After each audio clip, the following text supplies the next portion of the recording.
National Broadcasting System presents I Love a Mystery. Transcribed.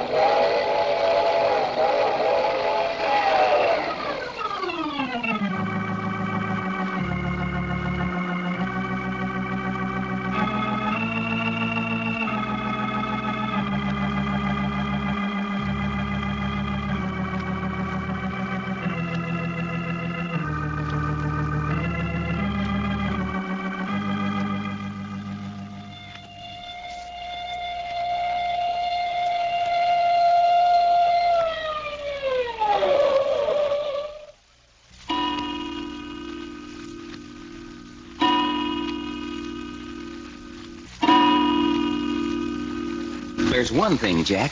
We're sure are weeding out the innocent members of the family. All that's left in the house is Grandma, Cherry, and Fay here. Don't forget them. Cherry's precious they people. Yes, and Pauline West. Yes, we mustn't forget Pauline West.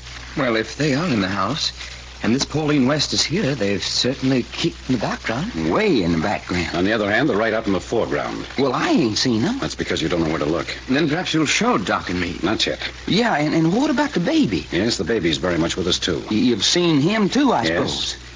I say you have? But, Jack, if you know... Not yet, Reggie. But, Jack... Reggie, don't you know Jack well enough by this time to know he ain't going to tell us nothing until he gets darn good and ready? Right.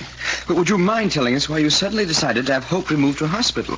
And why you've given Grandma Martin and Cherry free run of the house while you're keeping Fay here practically a prisoner? Yeah, how about that, Jack? Hope went to the hospital to get her out of the way.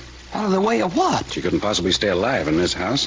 She knew too much. How can you know that? She's unconscious. She was conscious just long enough for me to ask her one question. What was that? Where she found the gun with the silencer that killed Job.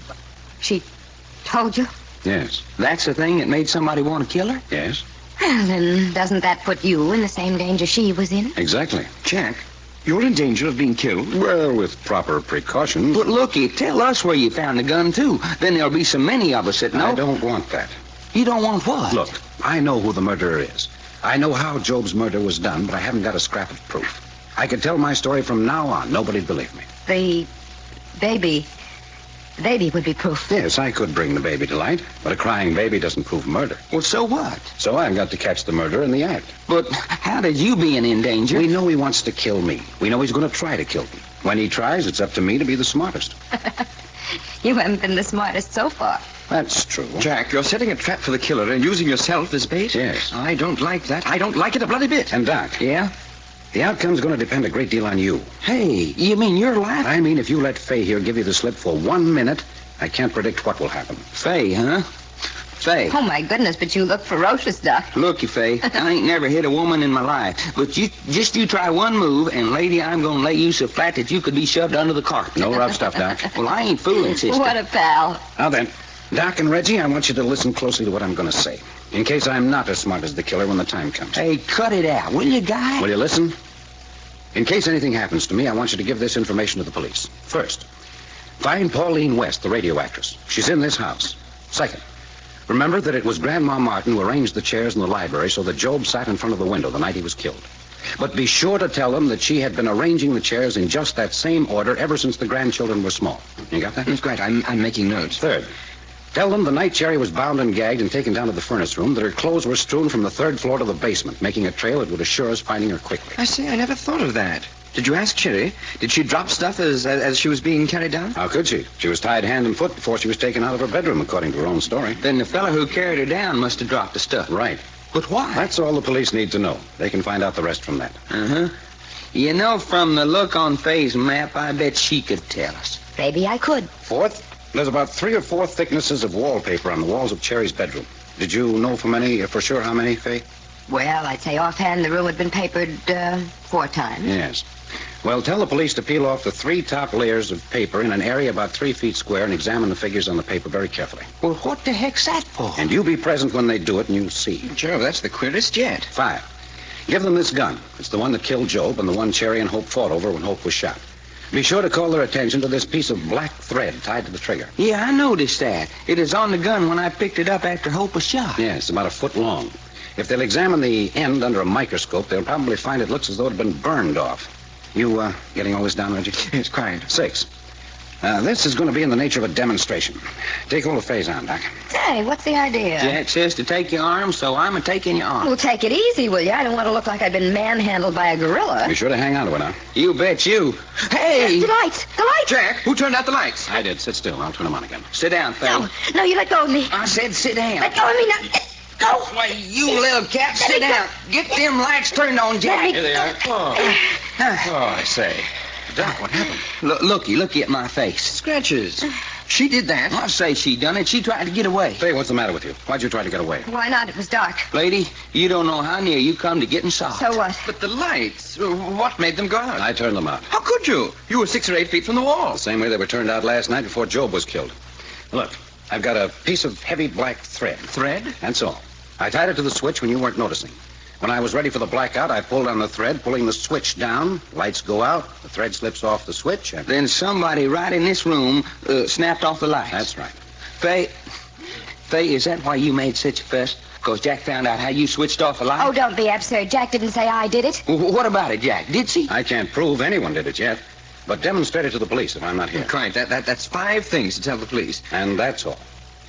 Now then, Reggie. Yes? I want to talk to Grandmother Martin and Cherry separately. Go find them. Have you any idea? No, but they're around the house someplace. Well, how do you know that? We ain't kept a watch on them for hours. How do you know they ain't slipped out? Because the house is completely surrounded by plainclothes detectives. What's that? That's right, Faye. What's that for? Because of Hope. Whoever wants her dead might otherwise have slipped away and followed her to the hospital. I see. Think of everything, don't you? We do our best. There's murder loose in this house. We're doing what we can to keep it here, under quarantine. Well, go on, Reggie. Find Grandma and Cherry. Righto, I'll have a look. Oh, Reggie. Yes? One at a time. Bring Cherry first. Cherry it is. We're just going to sit here and wait. I am. You can do as you choose. I choose to go up to my room. Go ahead. Hey, Jack. You go too, naturally. But leaving you down here alone, fella. You stick to Faye. Don't worry about me. Well, come on, Shadow. Yeah, only I still don't like it. You've certainly got a lot of faith in your partner. What you mean? 2 girls and 1 old woman, and you're worrying about leaving him alone here in the library. Well, so I'm afraid to... And all the time he'll be within calling distance of you and Reggie. And the house surrounded by cops. That's what I call real bravery. Don't make us all look ridiculous, Doc. Go along with it. Well, I got a feeling. Oh, come on if you're going to. Yeah. Okay, let's go. You better lock the door if we go out, Jack. 5:30. I don't quite know where you are. You may be right here in the room with me. You may be watching from some panel I don't know about, or at one of the windows or doors. I don't know. All I know is that you've been listening to everything that's been said in this room. I knew you were there.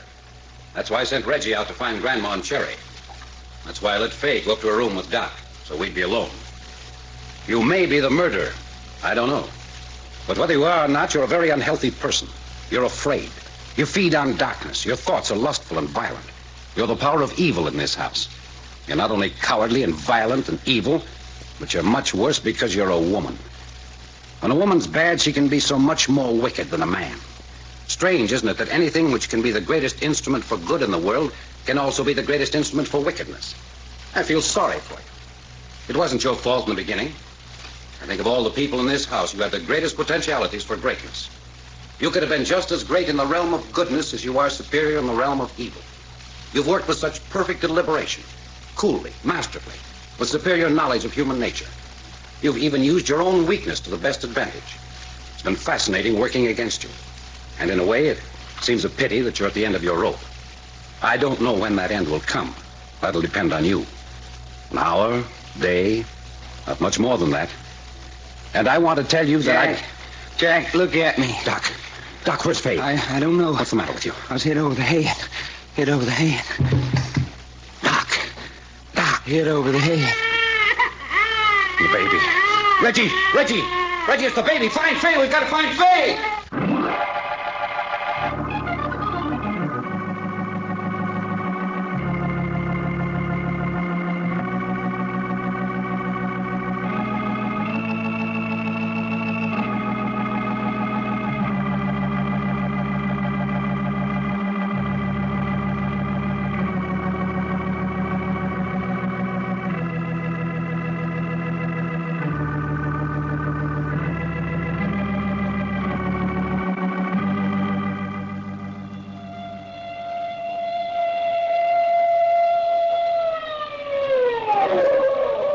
The further transcribed adventures of Jack, Doc, and Reggie will come to you tomorrow at this same hour. I Love a Mystery, written and directed by Carlton E. Morse, comes to you Monday through Friday, featuring Russell Thorson as Jack, Jim Bowles as Doc Long, and Tony Randall as Reggie York. Frank McCarthy speaking.